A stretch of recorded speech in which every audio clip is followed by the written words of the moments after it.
नमस्कार दोस्तों, स्वागत है आपका नौकरी तैयारी के न्यूज बुलेटिन में, जहां हम आपके लिए लाए हैं देश विदेश की महत्वपूर्ण खबरें जो आपके एग्जाम पॉइंट ऑफ व्यू से बहुत इंपॉर्टेंट हैं। तो आइए बिना किसी देरी के शुरू करते हैं। Jammu railway division. प्रधानमंत्री नरेंद्र मोदी ने हाल ही में जम्मू रेलवे डिवीजन का उद्घाटन किया, जो भारतीय रेलवे का 69वां डिवीजन बन गया है। यह नया डिवीजन नॉर्दर्न रेलवे जोन के अंतर्गत आता है। डिवीजन बनने से पहले इस क्षेत्र का प्रबंधन पहले फिरोजपुर डिवीजन द्वारा किया जाता था।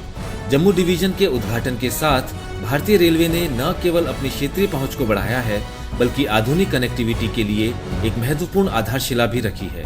इस डिवीजन का महत्व इसलिए भी अधिक है क्योंकि यह अंजी खंड ब्रिज और दुनिया के सबसे ऊंचे रेलवे पुल चिनाब ब्रिज जैसे प्रतिष्ठित प्रोजेक्ट्स का प्रबंधन करेगा। इसके साथ ही उधमपुर श्रीनगर बारामूला रेलवे लिंक, जो कश्मीर को भारत के अन्य हिस्सों से जोड़ने में महत्वपूर्ण भूमिका निभाता है, अब इसी डिवीजन के अंतर्गत आएगा। यह परियोजना जम्मू कश्मीर के विकास, पर्यटन और समग्र क्षेत्रीय प्रगति के लिए नई उम्मीद लेकर आई है। अब बात करते हैं अंजी खंड ब्रिज की, जिसे हाल ही में भारतीय रेलवे ने पूरा किया है। यह भारत का पहला केबल स्टे रेल ब्रिज है, जो उधमपुर श्रीनगर बारामूला रेलवे लिंक का हिस्सा है। जम्मू और कश्मीर के रियासी जिले में स्थित इस ब्रिज की कुल लंबाई 725.5 मीटर है और इसका 473.25 मीटर लंबा केबल स्टेड स्पैन 26 मजबूत केबल से समर्थित है। इस पुल का मुख्य पाइलिन, जो इसकी नींव से 173 मीटर ऊंचा है, इसे इंजीनियरिंग का एक अद्भुत नमूना बनाता है। यह पुल कटरा और रियासी के बीच कनेक्टिविटी में सुधार करेगा और कश्मीर घाटी को देश के बाकी हिस्सों से जोड़ने के लिए महत्वपूर्ण कदम साबित होगा। Human metapneumovirus. ह्यूमन मेटान्यूमोवायरस यानी HMPV, जो कोविड-19 महामारी के 5 साल बाद एक नई चिंता बनकर उभरा है। हाल ही में चीन में इस वायरस का प्रकोप देखने को मिला है, जिससे लोग फिर से स्वास्थ्य को लेकर सतर्क हो गए हैं। ह्यूमन मेटान्यूमोवायरस पहली बार 2001 में नीदरलैंड्स में खोजा गया था। इस वायरस की पहचान जीनोमिक सीक्वेंसिंग के माध्यम से की गई, जब श्वसन संक्रमण से मरीजों के सैंपल की जांच हुई। यह वायरस मुख्य रूप से न्यूमोविरिडे फैमिली से संबंधित है और ऊपरी तथा निचले श्वसन तंत्र में संक्रमण का कारण बनता है। इसके लक्षण सामान्य सर्दी या फ्लू से मिलते जुलते हैं। सबसे बड़ा सवाल यह है कि यह वायरस किन लोगों को सबसे ज्यादा प्रभावित करता है। तो इसका जवाब है 5 साल से कम उम्र के छोटे बच्चे, विशेष रूप से नवजात शिशु, 65 वर्ष से अधिक उम्र के बुजुर्ग और ऐसे व्यक्ति जिनकी रोग प्रतिरोधक क्षमता कमजोर है या जिन्हें अस्थमा जैसी पुरानी श्वसन संबंधी समस्याएं हैं। अब बात करते हैं इसके लक्षणों की। तो इसके सामान्य लक्षणों में खांसी, नाक का बहना, बुखार और गले में खराश शामिल है। वहीं गंभीर मामलों में यह सांस लेने में तकलीफ, घरघराहट, ब्रोंकाइटिस और यहाँ तक कि निमोनिया तक का कारण बन सकता है। यह वायरस मुख्यतः खांसने या छींकने से निकलने वाली बूंदों के माध्यम से फैलता है। संक्रमित व्यक्ति के साथ निकट संपर्क, जैसे हाथ मिलाना या दूषित सतहों को छूने के बाद चेहरे को छूने से भी यह संक्रमण फैल सकता है। यदि इसके इलाज के संदर्भ में बात की जाए तो दुर्भाग्य से HMPV के लिए अभी तक कोई विशिष्ट एंटीवायरल दवा या वैक्सीन उपलब्ध नहीं है। हालांकि लक्षणों को नियंत्रित करने के लिए कुछ उपाय किए जा सकते हैं, जैसे कि हाइड्रेशन, आराम, बुखार और जुकाम के लिए ओवर द काउंटर दवाइयों का सेवन। गंभीर मामलों में मरीजों को अस्पताल में भर्ती कर ऑक्सीजन थेरेपी या इंट्रावेनस फ्लूइड्स दी जाती है। इस वायरस का पता लगाने के लिए NAAT यानी न्यूक्लिक एसिड एम्प्लीफिकेशन टेस्ट का उपयोग किया जाता है, जो वायरस के जेनेटिक मटेरियल की पहचान करता है। वहीं गंभीर मामलों या बड़े प्रकोपों के दौरान एंटीजन बेस्ड इम्यूनोएसे की मदद ली जाती है। बैंकनेट पोर्टल। हाल ही में केंद्र सरकार ने बैंकनेट पोर्टल का नया संस्करण लॉन्च किया है, जो सार्वजनिक क्षेत्र के बैंकों द्वारा कब्जे में ली गई संपत्तियों की ई-नीलामी के लिए एक केंद्रीकृत मंच है। इस पोर्टल का उद्देश्य पारदर्शिता, दक्षता और पहुंच को बढ़ाना है। इसे वित्त मंत्रालय के तहत डिपार्टमेंट ऑफ फाइनेंशियल सर्विसेज द्वारा प्रबंधित किया जाता है। इस पोर्टल का मुख्य उद्देश्य खराब ऋणों की वसूली, संकटग्रस्त संपत्तियों का अधिकतम मूल्य प्राप्त करना और निवेशकों का विश्वास बढ़ाना है।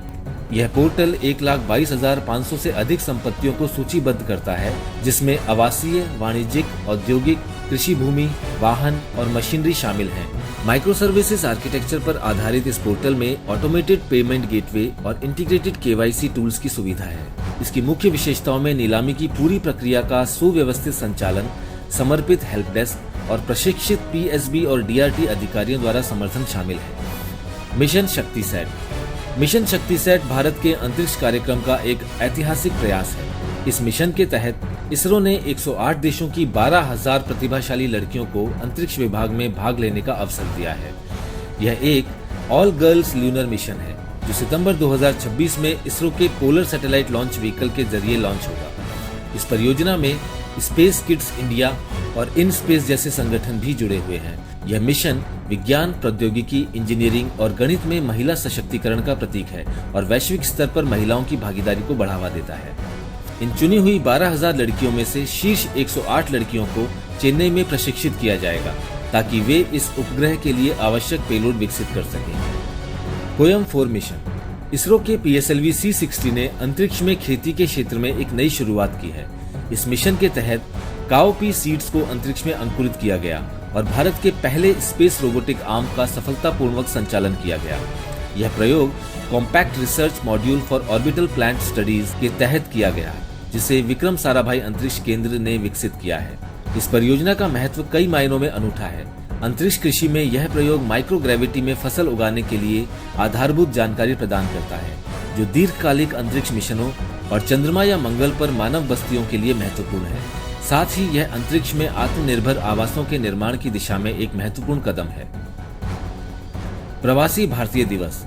भारत के इतिहास और विकास में प्रवासी भारतीयों का योगदान अतुलनीय है। इस योगदान को सम्मानित करने के लिए हर साल मनाया जाता है प्रवासी भारतीय दिवस। 2025 में 18वां प्रवासी भारतीय दिवस सम्मेलन उड़ीसा की राजधानी भुवनेश्वर में 8 से 10 जनवरी के बीच आयोजित हुआ। इस बार की थीम है डायस्पोरास कंट्रीब्यूशन टू अ विकसित भारत, यानी प्रवासी भारतीयों का योगदान एक विकसित भारत के निर्माण में। यह आयोजन विदेश मंत्रालय द्वारा किया जाता है। इसका आयोजन विदेश मंत्रालय द्वारा हर वर्ष 9 जनवरी को किया जाता है, जो महात्मा गांधी की दक्षिण अफ्रीका से भारत वापसी की तारीख को चिन्हित करता है। प्रवासी भारतीय दिवस पहली बार 2003 में मनाया गया था और 2015 के बाद से इसे हर 2 साल में आयोजित किया जाता है।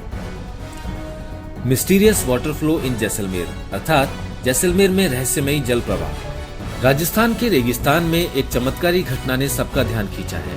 दिसंबर में जैसलमेर के तारानगर क्षेत्र में एक आर्टिजन वाटर फ्लो देखा गया, जिसने भूवैज्ञानिक रहस्यों को उजागर किया और सरस्वती नदी जैसे मिथकों को दूर किया। आइए समझते हैं इस अद्भुत प्राकृतिक घटना के बारे में। जब पानी 2 अपारगम्य चट्टानों के बीच दबाव में फंसा होता है तो इसे आर्टिजन एक्विफर कहते हैं।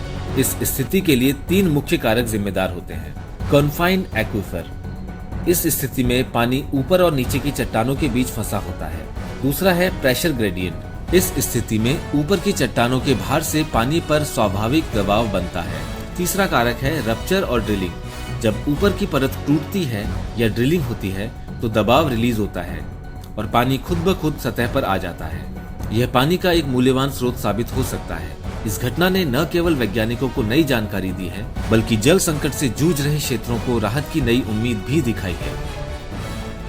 PLI scheme 1.1। हाल ही में केंद्रीय इस्पात और भारी उद्योग मंत्री ने PLI स्कीम 1.1 का शुभारंभ किया है। यह योजना विशेष रूप से भारत में विशेष इस्पात के घरेलू उत्पादन को बढ़ावा देने के लिए बनाई गई है। इस योजना का मुख्य उद्देश्य है कि भारत न केवल इस्पात उत्पादन में आत्मनिर्भर बने, बल्कि वैश्विक बाजार में प्रतिस्पर्धी भी हो। यह योजना 5 मुख्य श्रेणियों के इस्पात उत्पादन को प्रोत्साहित करती है, जिसमें शामिल हैं coated plated steel, high strength wear resistant steel, speciality rails steel, alloy steel products and steel wires और इलेक्ट्रिकल स्टील। यह योजना वित्तीय वर्ष 2025-26 से 2029-30 तक के उत्पादन चरण के दौरान लागू होगी। इससे न केवल इस्पात के आयात पर हमारी निर्भरता कम होगी, बल्कि देश में रोजगार के नए अवसर भी पैदा होंगे। गौरतलब है कि PLI योजना मार्च 2020 में शुरू की गई थी और तब से यह देश के विनिर्माण क्षमता को बढ़ाने में सहायक रही है। Section 479 of BNSS 2023। हाल ही में गृह मंत्रालय ने भारतीय नागरिक सुरक्षा संहिता 2023 यानी BNSS 2023 की धारा 469 को देश में लागू करने की घोषणा की है। इस धारा का मुख्य उद्देश्य जेलों में विचाराधीन कैदियों की स्थिति में सुधार करना है। आइए इसके मुख्य प्रावधानों को समझते हैं। इस धारा की उपधारा 1 के तहत ऐसे कैदी जिन्होंने अपने अपराध के लिए निर्धारित अधिकतम सजा का आधा हिस्सा जेल में बिता दिया है, उन्हें जमानत पर रिहा किया जाएगा। पहली बार अपराध करने वालों के लिए यह सीमा सजा के 1/3 हिस्से पर लागू होगी। यह नियम उन मामलों पर लागू नहीं होता जहां अपराध की सजा मौत या आजीवन कारावास है। इस धारा की उपधारा 3 के तहत जेल अधीक्षकों के लिए अनिवार्य होगा कि वे पात्र कैदियों की रिहाई के लिए अदालत में आवेदन दाखिल करें। साथ ही इससे न्याय प्रक्रिया तेज होगी और ऐसे कैदियों को राहत मिलेगी जो छोटी मोटी वजहों से जेल में हैं।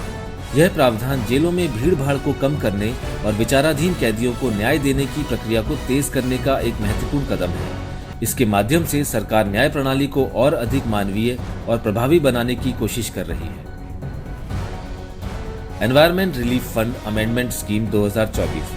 पर्यावरण संरक्षण आज के समय की सबसे बड़ी जरूरत है। इस दिशा में भारत सरकार ने environment relief fund amendment scheme 2024 की घोषणा की है। यह योजना 2008 में शुरू की गई एनवायरमेंट रिलीफ फंड स्कीम का संशोधित रूप है। इसका मुख्य उद्देश्य पर्यावरणीय क्षति को कम करना और राहत कोष प्रबंधन को अधिक पारदर्शी और प्रभावी बनाना है। इस योजना की सबसे बड़ी विशेषता है कोष प्रबंधन की प्रक्रिया में सुधार। अब केंद्रीय प्रदूषण नियंत्रण बोर्ड को अगले 5 वर्षों के लिए कोष प्रबंधक नियुक्त किया गया है, जो पहले यूनाइटेड इंश्योरेंस कंपनी लिमिटेड के पास था। यह बदलाव योजना के प्रबंधन में अधिक विशेषज्ञता और जवाबदेही सुनिश्चित करेगा। इसके अलावा सरकार ने डिजिटल एकीकरण के तहत एक ऑनलाइन पोर्टल लॉन्च किया है, जिससे योजना के क्रियान्वयन और कोष निगरानी में पारदर्शिता आएगी। एक और अहम कदम यह है कि कोष वितरण प्रक्रिया को तेज करते हुए जिला कलेक्टर या केंद्र सरकार के आदेश पर 30 दिनों के भीतर कोष जारी किया जाएगा। निवेश रणनीति के तहत राहत कोष को सार्वजनिक वित्तीय संस्थानों और बचत खातों में रखा जाएगा ताकि तरलता बनी रहे और पुनर्निवेश के बेहतर अवसर मिले। पर्यावरणीय पुनर्स्थापन के लिए सीपीसीबी और राज्य प्रदूषण नियंत्रण बोर्ड योजना तैयार करेंगे, जिसे केंद्र सरकार की मंजूरी के बाद लागू किया जाएगा। यह योजना की पारदर्शिता को बढ़ाने के लिए एक स्वतंत्र ऑडिटर की नियुक्ति की जाएगी, जिसकी निगरानी नियंत्रक और महालेखा परीक्षक करेंगे। साथ ही प्रशासनिक खर्चों के लिए आवंटन 1% से बढ़ाकर 2% कर दिया गया है। भारत पोल पोर्टल।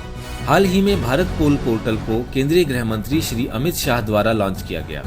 इसका उद्देश्य अपराध जांच एजेंसियों की कार्यक्षमता को बढ़ाना और अंतर्राष्ट्रीय सहयोग को मजबूत करना है। यह पोर्टल सीबीआई के तहत संचालित होगा, जो भारत में इंटरपोल का नेशनल सेंट्रल ब्यूरो है। यह portal ministry of home affairs के द्वारा संचालित किया जा रहा है। इस पोर्टल की सबसे महत्वपूर्ण विशेषता है रियल टाइम सूचना साझाकरण। यह सुविधा न केवल अपराधियों की निगरानी को तेज करेगी, बल्कि अंतर्राष्ट्रीय सहायता प्राप्त करने की प्रक्रिया को भी सरल बनाएगी। भारत पोल पोर्टल को एक केंद्रीकृत मंच के रूप में डिजाइन किया गया है, जो इंटरपोल और अन्य अंतर्राष्ट्रीय कानून प्रवर्तन एजेंसियों के साथ समन्वय स्थापित करने में मदद करेगा। आज के दौर में जब अपराध की प्रकृति तेजी से बदल रही है, वे पार राष्ट्रीय होते जा रहे हैं, भारत पोल पोर्टल भारतीय जांच एजेंसियों को अपराधों से निपटने के लिए एक महत्वपूर्ण उपकरण प्रदान करेगा। यह पोर्टल न केवल राष्ट्रीय स्तर पर बल्कि अंतर्राष्ट्रीय स्तर पर भी अपराध नियंत्रण के क्षेत्र में भारत की भूमिका को मजबूत करेगा। तो यह थी अब तक की महत्वपूर्ण खबरें। अगर ये वीडियो पसंद आया हो तो इसे लाइक जरूर करें और हमारे चैनल को सब्सक्राइब करना ना भूलें। धन्यवाद।